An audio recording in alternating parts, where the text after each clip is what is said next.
course. Hey, here's the thing about... Oh. The... Oh. You gotta have blocks appear or go in the background. Yep.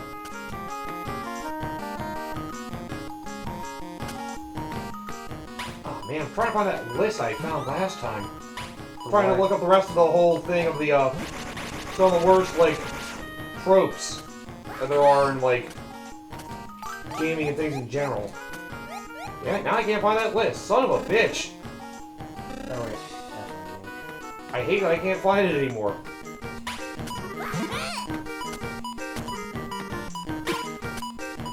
I know that somebody had that list. They had like a freaking like top 10 thing, like freaking. Guess you can try and keep looking, I suppose. Cause I know we were talking about annoying gaming tropes. We were talking about like the rough voice acting in freaking Resident Evil before. Another one that mentioned freaking bad gaming tropes. Ooh, IGN has top 10 video game tropes to leave in the last decade. One of the ones they mentioned: audio logs, emails, and memos and notes, and diaries for world building. I can understand why some people may not like that, because it just turns into a game of here's all this great world building. That's great. It's just a bunch of text, and instead of seeing it, I'm just listening to some audio log of some thing that just happened. So why the hell should I care now? At least for me, the Metroid Prime. At least for the Metroid Prime games, for me, it's kind of just you can look at it and then you don't have to read it. It's not in your face. It's not like you have to do it to like progress the plot or anything. Yeah, like that's one thing. My problem with that, my criticism of that kind of storytelling is especially when some people are trying to sit here and try to talk about how amazing a game story is, and all I see is just nothing but story logs and just kind of. You guys understand there's more ways to tell a story than just sitting here writing in someone's face. Yep. Second one they have is walk-in talks and games where your standard mode of travel is full sprint. Basically, they break the action with lots of dialogue in a game that's normally fast-paced. Yep, that's an absolute trope I fucking despise. Other M has that problem with Metroid related. A lot of other AAA games in general have that problem. A lot of AAA games had that problem in particular. No God of War had that. I could argue Metal Gear has that problem in spades. Metal Gear has a different problem, I feel. Yeah, that's part of its problem. Well, they don't have walk and talks. They don't have walk and talk. That's more the cutscenes. It's just more cutscenes being so goddamn long. Mm-hmm. Unreasonably long cutscenes is Metal Gear Solid's problem. Walk and talk, that's a big plague with Ubisoft's games. Like I said, a lot of modern companies have that problem. Yep. Number 3, they have Detective Vision trademark. Basically, the weird freaking graphical style they put on when you're trying to like observe things to like get like hints about the world or something. I don't find that to be nearly as much of a problem as some other people, but I can understand the logic of why. And to change perspective just to search for things, you could probably just look for it normally. Yeah, it's not nearly as bad, but it is one of those that can get a little annoying in some. Depends on the context. I don't think it's nearly as egregious, especially when everything is realistic. That's when I think it's not nearly as egregious, because I think a good game to relate this to is like a modern Silent Hill 2 remake, where a lot of the criticism of the game from some people is that because of how realistic everything is, you can't tell what you need to look into and what you can interact with and what you can't. That's the disadvantage of having everything being so realistic, where it's just like, I don't know exactly what I'm supposed to be interacting with. Right. Oh yeah, time switches there. Ah, okay. Hit the three at once, and then you can open a door. Open the door. Oh, I guess sometimes they'll spread those throughout a room too. Yeah, they're usually close by, so it's not that big of a deal. Right. Yeah. So you might have to traverse through a bit of a room to get to some of them now. Okay. Yep.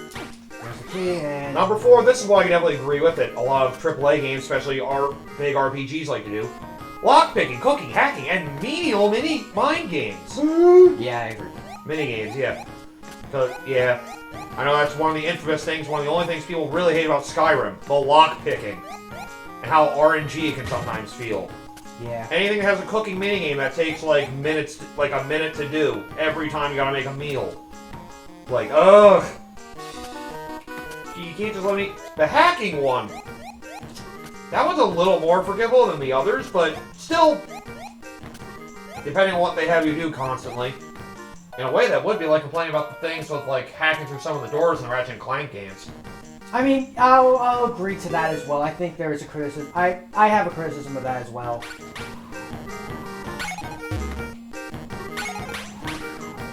It can kind of be a break in the action, not always in the best Because the of ways. problem is, it's like, it's those kind of mini games where it feels like you're less at the mercy. You don't control the pace of it, is the problem. It's one of those kind of mini games where you're at the mercy of the game's pace and not so much you dictating pace, if that makes sense. Mm-hmm. Because it's like, here's a small mini game and you're kind of just sitting there waiting for the action to interact with. Ooh. Here's one not too many suffer from, but when they do, it's really bad. Mandatory mid-game tutorials. Yep. It has to be, like, after, like, you've committed to a certain point in the game. Like, you've got to let the player have their intuition from what they've learned to figure out some things. Trying to find a game that's really bad with... Modern Mario and Luigi, debatably. Yeah. They are one of the more notorious examples I can think of. I could say Xenoblade, but... the mechanics, I think, for their games are a little bit too complex to not be given Mario and to Luigi's usually looked at a lot for that because they actually make you do the actions in a tutorial. You can't typically skip some of them. Yeah. It more affects the later ones. Bowser's Side Story, Dream Team, Paper Jam. Yeah. No, I agree, yeah. A little bit lesser to an extent, but still there for Brothership. And then again, Brothership extends itself in other ways that don't make it amazing. Yeah. But, Brothership has other problems. yeah. Yeah, that is one of the most egregious examples I could personally think of. Yeah. I'm trying to think of some of the other games I played that might have that problem.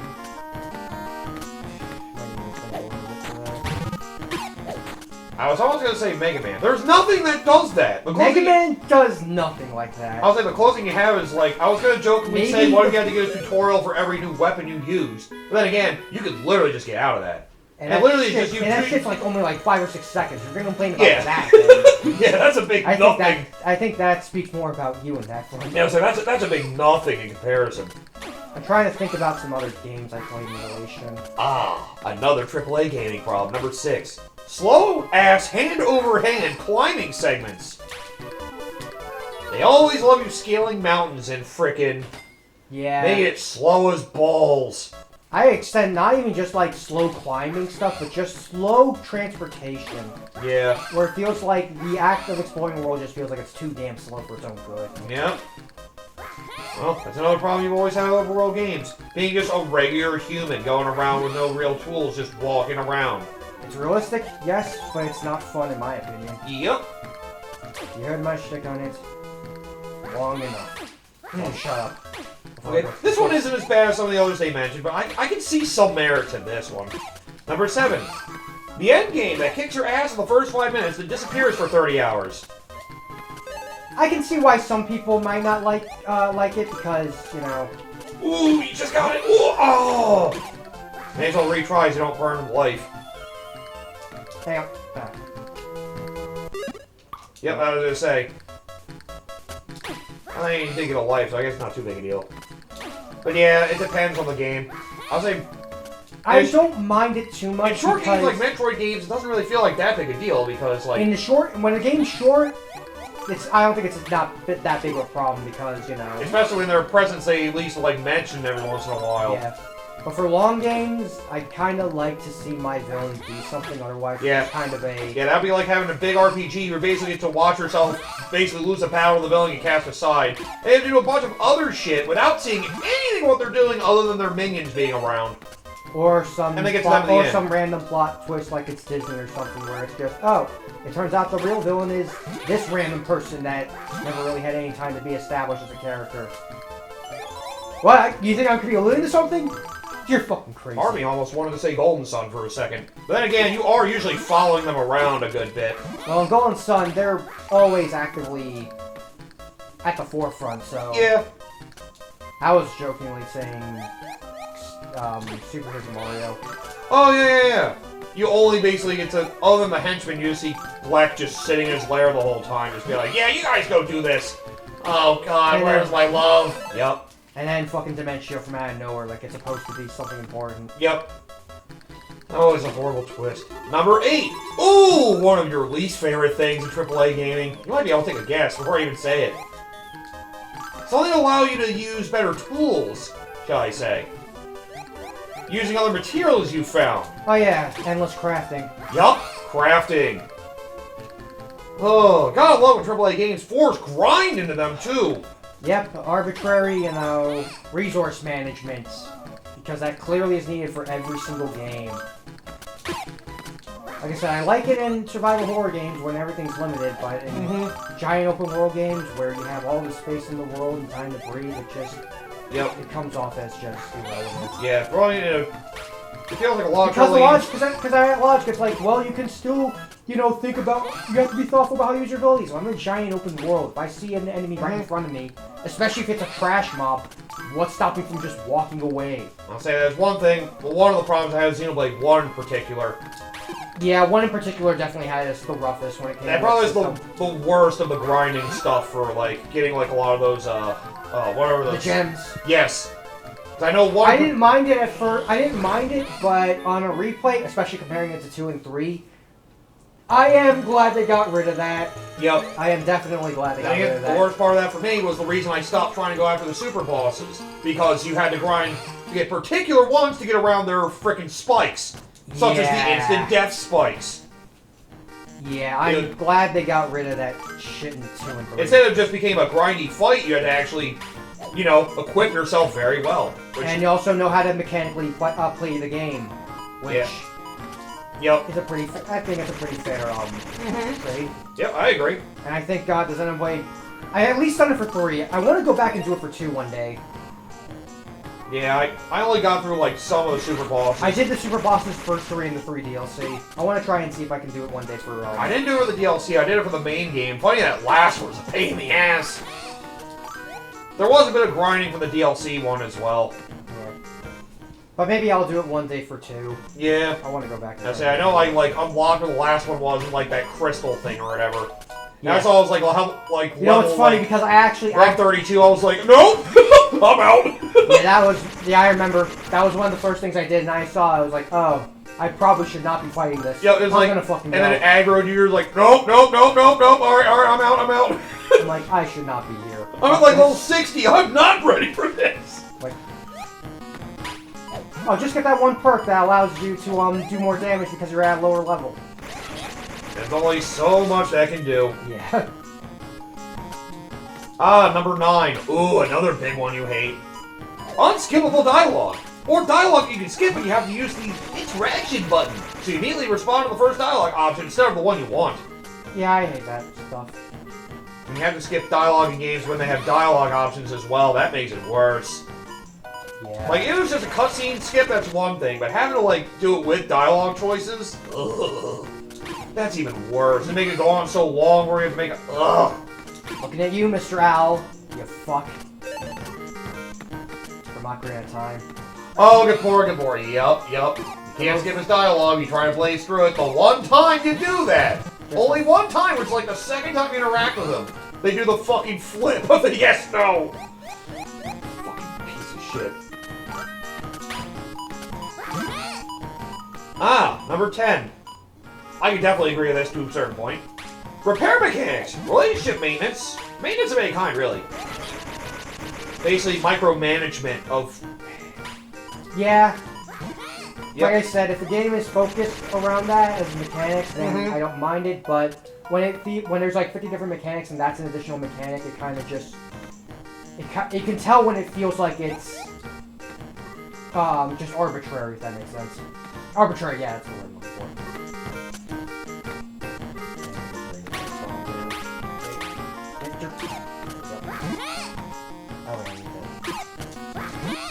Well, this is ranked as the top of the worst video game tropes. Another list.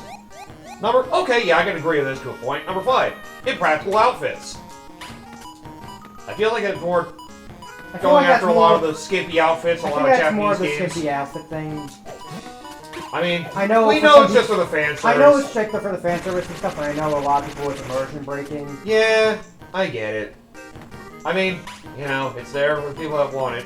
It's not enough to make or break the game for me, but sometimes it can be a little, like, sometimes I'm just like, wow, really? That's all. I'm not like, oh, God, this game sucks. I was like, huh, alright. I don't know why I decided to do that, but okay.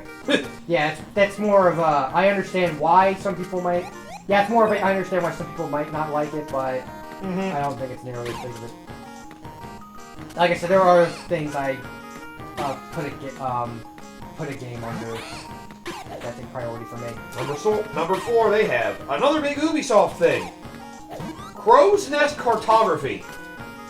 They just happen to get to the top of a friggin' tall structure and basically analyze the world and figure out what you want to do, how to analyze things. It logically makes the most sense, but it's been done for so long that it kind of just became unimpressive. Ah, another big one, number 3. Escort missions. Yeah. Yeah. The one they highlight on that is fucking, Ashley from Resident Evil 4. You know, she's probably not even the worst one, which is a funny thing. Yeah. I mean, I guess it's notably the only rough part of what's an amazing game, so... Even then, like, the game does a better job letting you deal with that than others. Right. I'm trying to think about other escort missions I've seen in games, but... Dead Rising's pretty rough.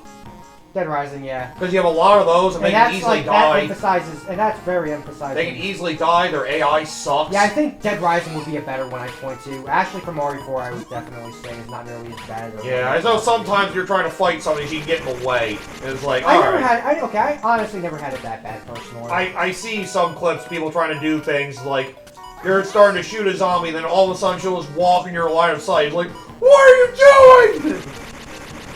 Is this like classic RE4? Or classic. If it's classic, like, that's on them. Because there's an option for her the fucking way, and they should just know to use the way. I should have figured it was probably user error more than anything. Not surprised. That one, the Ashley one is more user error than anything else. If it was the remake, I could definitely see an argument because she does have a more. They changed the wait and move commands in a weird way. Oh. So it kind of makes it. So the Ashley interactions aren't as good in the remake. At least in the gameplay aspect of it. Okay, right. Huh. Number 2, explosive barrels. I don't really hate that one. Depends on how they can be used. I mean, that's just explosive barrels. It's just whatever, in my opinion. That one's not up. Oh, but yeah, the idea of just the fact that frickin' evil organizations just have explosive barrels in their hideout for, like, no reason. All it does is really harm them to have them. I can see some merit in that respect, anyway. It should be around here somewhere. Oh, what the hell is that? Whoa! Yes, well, indeed. Wow, it really will eat anything. I wonder what will happen if it eats something peculiar. Like you pal! What? Oh, cool.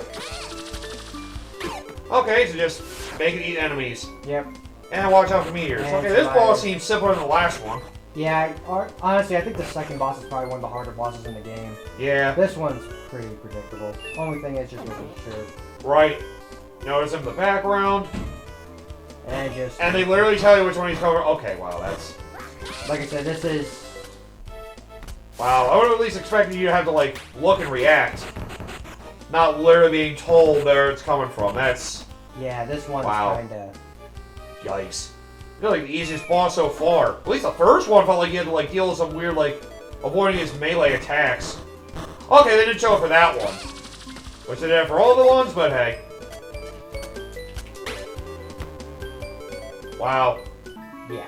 That was the lamest boss in this game so far. The only one that was truly lame. So what color mist did you inhale that turned you into that monstrosity, you big fat fuck? I'm Swift. You're Chef Sharon, right? You're right. Master Chef Sharon, at your service. Master Chef? Well, actually, I'm just an ordinary cook. And in my dream, I was the best chef in the world. Yeah, anything's better than your dreams. Yep. But you made carrots, right? Carrots. Speaking of carrots... Oh god, they're everywhere! Carrot missiles! I tried to make me a delicious meal that even made carrots taste good. We're not that bad. And then a yellow mist appeared. I see. Not orange, I assure you. Yes. Mist again. Yellow this time. Yep. Red, blue, now yellow mist. Three primary light colors. Interesting. Oh wait, is that green? Damn it.